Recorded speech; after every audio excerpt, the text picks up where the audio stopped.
Hello, and welcome to the Everyday Business Problems Podcast. I'm your host, Dave Crysler. Each episode, we talk to business leaders and subject matter experts to learn about the challenges they've overcome and the challenges they still face. You'll hear fresh insights, real talk, and get inspiration to grow your business. Hey, everybody, and thanks for joining me on another solo episode of the Everyday Business Problems Podcast. Today's topic is, like so many of these topics, one that continues to present itself in a variety of different situations and conversations that I get into. And I think it's something that I don't see too many people talking about. How I ended up learning a lot of this was really around doing a lot of root cause analysis, type of work, and trying to not let ourselves be consumed or misguided, however you want to say it, with the symptoms that ultimately end up happening. And so back to my idea around clarity, consistency, and accountability, generating a strong and clear problem statement can do so much good throughout our business. And so I wanted to dive into this today. A couple of recent examples. I've got several clients right now. AI is all the rage, and it is filling, everybody's minds and boardrooms and leadership meetings. And it's, a topic of conversation. So, one of the ways that this has presented itself is, hey, we want to implement AI. And, if you've been following me for any length of time, you know that while I am harsh on technology, I love it and it is absolutely critical to ultimately enable our people and process, right, to become more effective at delivering value to our client base, right? So this idea like, hey, we want to implement AI, amazing. Tell me what problem we're solving, right? That's where the gap starts to really expand. And, we just don't really get into the weeds enough of what specific problem are we trying to solve with, in this case, AI or any tool, right? Same thing goes with, I worked, this was last year, but, I worked with a professional services firm. And they were really struggling with their customer onboarding. So they're, it's kind of a subscription-based deal. This happened to be like an accounting services firm. And so, they were doing a lot of client onboarding. Well, in their particular case, it took multiple days. It touched multiple people's hands in order to be able to do that. So it's great to say, we need to improve our onboarding processes, but what specifically about them? What's not functioning well? What's not allowing us to deliver value to our customers or clients, right? So going to that next layer down, and again, I learned a lot of this just from having to do a lot of root cause analysis work. You may have heard of, the 5 whys or fishbone diagram, those types of things. And whether you're in manufacturing or outside of it, typically most commonly associated with lean manufacturing and, those types of methodologies. So maybe I haven't heard about this, but that's how I learned all about it, trying to solve problems in a manufacturing environment where oftentimes things were kind of, dismissed, right? And what those ended up being were, a lot of the symptoms of the things that were happening. So we would kind of chase all of these symptoms, never fully uncovering what the true root cause was. So it became very challenging to put in, corrective and ultimately preventative measures. So it was through all of that work that I, settled on this idea of just how imperative problem statements are, right? And it kind of impacts The part that, and for those of you that are listening, every week the solo episodes are an extension of our free weekly newsletter. So the part I didn't put in the newsletter from this past week was just this idea of how deep this goes across the organization. And what I mean by that is, if we don't have really clear problem statements, it can impact our ability to communicate, even our vision, right, of what's going on. And so that then promotes more of a siloed thought process, right? Individual departments kind of, seeking efficiency within themselves, not necessarily being concerned with what that impact is across the organization. Well, to me, what's the root cause of that, right? It really gets back to that clarity issue. How do we become more clear? We have to have, well-defined problem statement. Like, why are we even doing what we're doing to begin with? So, that's where this stuff can, kind of unravel quickly. And again, if we gloss over things, we can end up spending a bunch of resources, solving for symptoms instead of actually preventing some sort of a situation from, delivering value again back out to our clients or customers. So I shared these in the newsletter, but if you didn't get a chance to read this article or subscribe, I want to talk about it here because I think the best way to learn some of this stuff is kind of walking through a couple of specific examples.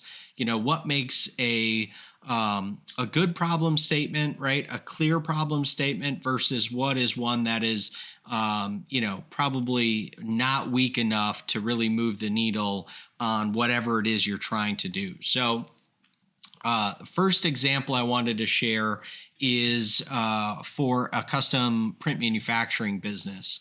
And this, again, variety of different scenarios that can unfold with this. But the one I used in the newsletter, in that business, we would have from time to time customers that would, issue a complaint that their print or project was misregistered. And what does that really mean? What it meant is that, depending on what the final product was, it didn't look real good, right? And there's a variety of ways that, that those things can happen. As some of them are, with intolerance, some of them are not, some of them are within our control, some of them are not, right? So it's all of these different decision points. But for the kind of illustration of this purpose, right, in terms of what's a clear problem statement, when I was first starting out, we'd say things like, the customer says the order is misregistered. It's like, great.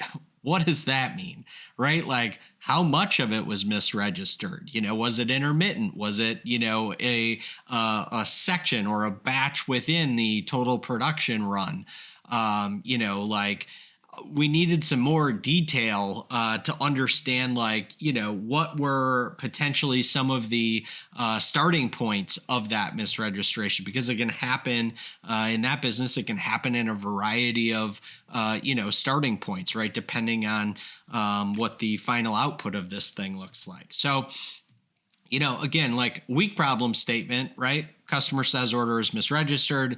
Much, much stronger problem statement. Customer reported misregistration between printing and converting intermittently on 30% of the order, right? So the difference is where in the process did it occur, right? And generally that is maybe something that the customer is going to offer up, but probably that first line of defense, right? So in this case, somebody from customer service would be navigating that situation and, more than likely seeing pictures or video or getting samples back to be able to help kind of define what that initial problem statement is. Now, maybe that initial problem statement gets revised when we get to a point of doing some more in-depth type of root cause analysis, right? But there's a massive difference in the starting point when we say, customer says order is misregistered compared to, customer reported misregistration on 30% of the order intermittently, right? Even if we don't include the kind of generalized starting point, there's a lot more detail to go off of. We kind of know what's the scope of this. We know, oh, they are seeing this throughout. They saw this in a small batch, those types of things, right? A lot of additional context. So now we can really start to dive in and we can apply tools like, 5 Whys or something like that, and 8 Ds maybe, to be able to dig down and ultimately unpack and get to the point of both corrective and preventative measures. So I also want to give an example. Again, talked about this at a high level, but that accounting services firm that we were working with, right? Like the initial problem statement that we got was, we want to improve our onboarding process. It's like, amazing. What does that mean? So we got to a point where we were able to define the problem statement as, our current onboarding process takes 3 days and involves 2 different team members, which ultimately causes friction and frustration for new clients, right? Ultra clear. Now we kind of understand, like, hey, what the heck is going on? And, right, starts to give us that jumping off point for getting into what can we do to correct and prevent this from happening, right? How do we improve this? How do we solve this problem? And one other note about these, 2 specific examples, right? And again, I touched on this a little bit earlier, but when we stay really high level, it's really easy to stay at the symptoms, right? So, in this accounting services firm, right, if we would have stayed really high level and just said, hey, we want to improve our onboarding processes, and didn't really understand that the frustration and friction we were, that we were introducing into that process, customer facing, was the real thing we were trying to solve for, we could have gone down the path of, implementing a new tool or, trying to, do a more in-depth onboarding, which, ultimately would have introduced even more friction into the process. So, it's things like that. Same thing on the print misregistration, right? We could have stayed really high level and, started to chase after the symptoms of that versus starting to unpack, is this an equipment issue? Do we have something that, is starting to wear out?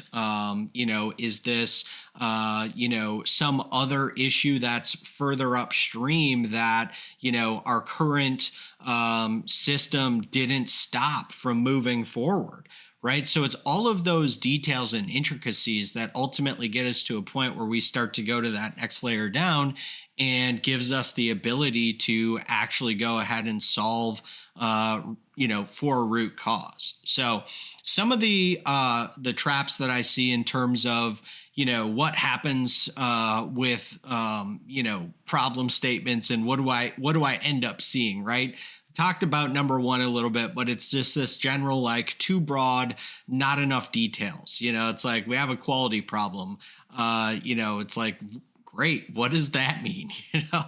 I keep kind of teasing that out, right? But it's I heard this said another way and for a completely different example, but I thought it was really good. This was more on a again, kind of totally unrelated, like a bit of a marketing sense, where I was learning about kind of positioning your brand and so this video I was watching was talking about basically asking after you kind of make some promise, right? It's like asking this question, like, so what? And what it's really just prompting is like, so what does that mean, to your customers? So what does that mean to your clients, right? And the idea here is the same thing. It's like, hey, we have a quality problem. So what? Like, what does that even mean? Hey, we want to implement I. So what? So does everybody. What does that mean? What's that mean for you? What will it unlock? What real challenges does the team have? What are you seeing from your position to be able to, implement AI, right? And obviously, like, that's a great example because there's a variety of levels to, being able to just say, we want to implement AI. So that's kind of trap number 1, too broad, not enough details. Trap number two,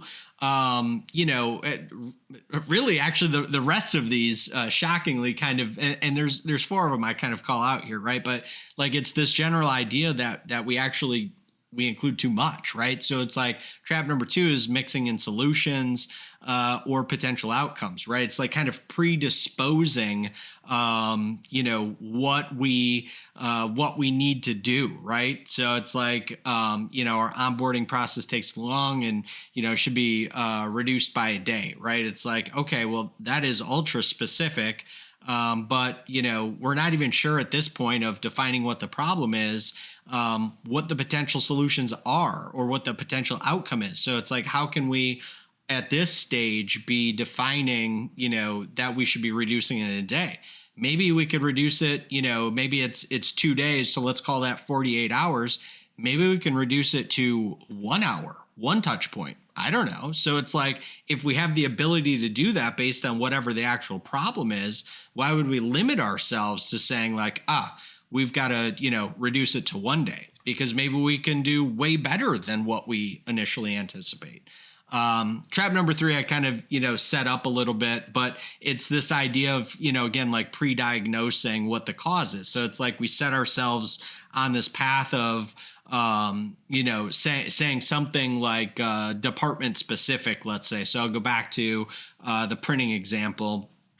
You've got basically, the two kind of main culprits in that world are printing. So the actual printing process and then the converting process, right? Those are typically two areas that you see some of these converting misregistration issues. So it's like, if we included in the problem statement something along the lines of like the registration problem is caused by, converting, right? If we say that in the problem statement, we're kind of predisposing or pre-diagnosing, and kind of, again, we're drawing all attention here when the reality says it could be over here.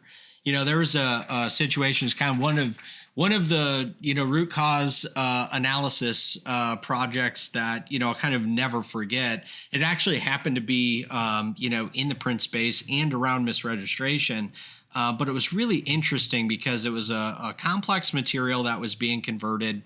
And so there were a lot of, because it was a complex material, it was plastic, there's a lot of heat involved in some of the printing processes. And so you can sometimes get some, stretching of material, and kind of the material can become, deformed. And in any case, we kind of had this idea of like, we had this predisposed idea of like what the problem was, right? And it was an intermittent problem, kind of spanned operators, shifts, equipment, this one was not equipment, it was operators, shifts. Specific in the converting department is kind of ultimately where we narrowed it down. So it was one piece of equipment, but again, span different shifts, span different operators, was intermittent, and was happening over the course of quite a few months. And anyway, without, kind of boring all of the details here, we really tried to dive in because it was something that was causing a lot of issues, both, from a financial perspective, but really from a kind of customer trust issue. And long story short of it, we actually ended up figuring out that we had an equipment problem. We actually had a pretty big equipment problem that, because we didn't have both some kind of, reactive, I'll call it, maintenance, processes put up, and we weren't doing some, proactive, types of maintenance processes, we ran into this issue. And ultimately what ended up happening, these were really large sheets, so they're really wide. And on this particular piece of converting equipment, they have what are called head stops. I know I'm getting into the weeds here. I promise I'll get to a point. But they have what's called head stops. So the sheet goes in, it stops, it gets pulled to the side. That is how, in this case, the print and the cutting registers to each other. And so what was happening on these really large sheets was that we had an issue with the head stops. There's a total of 4. You have 2 inside, 2 outside. And on large sheets, you're supposed to use the 2 outside ones because it stabilizes the ends of the sheets.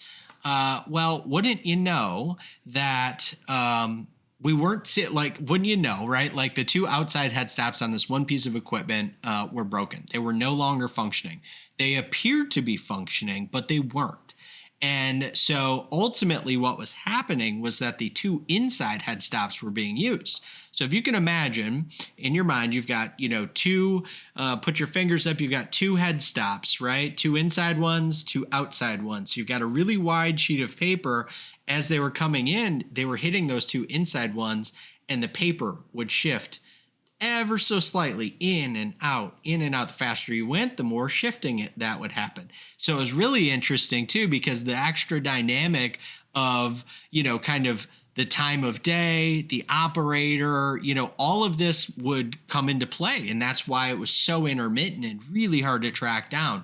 So I share all of that to just say, some of those initial kind of, root cause exercises were like, hey, we got a serious operator issue going on here, right? This person, Johnny's not paying attention to what the heck he's doing, right? So it's like, that's how this stuff can go sideways. That's why I'm so passionate about, sharing the things that I've learned and, trying to tell some more of these stories out here because, I didn't just wake up and learn this stuff, right? Like this is nearly now 30 years of doing this stuff, leading teams, making, bad decisions, learning through, my mistakes, right? So that's the lens that I'm trying to share this stuff with you. Trap number 4, just to kind of get back to this and wind this down, again, is really an extension of 2 and 3, but it's just this idea of we've shared too much stuff, right? It's like, every nth degree of we don't need that either, right? Because a lot of those details are going to come out during the actual investigation. So it's like there's a very delicate balance of, we need to have some meat for this problem statement. It needs to be clear, but we also don't need to write, 17 paragraphs about, what the problem is, right? So one of the ways that, I kind of have come up with in terms of like, there's not necessarily a framework to follow, right? But there's some things you can think about, in terms of once you've got a problem statement, right? So it's like, the first thing you can ask is like, so what, right? Like we can use that one from earlier, but just ask, start asking yourself like, why does that matter, right? Like, is this enough information to get started? Am I to a point where I can start asking, let's say if we're going to do a 5 whys, like that first why, problem, customer reported misregistration. Why? Bad product. Why? It's like, that's already getting you down in the wrong, in the wrong section, right? It's like, we want to improve our, customer onboarding. Why? It takes too long. Why? Right? Like getting you a little bit closer, but still a little bit a ways away from, a real valuable, let's get to that first why. Let's start to unpack what the root cause of this potential issue is. So, and again, finally, it's just giving, kind of taking a moment to ask yourself, is this clear enough?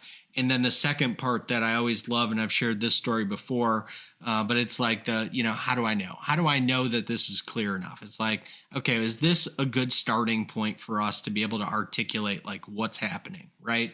I'll go back to the AI example. Hey, we want to implement AI. Amazing. Tell me more. What's the problem, right? It's like, we want to implement AI to,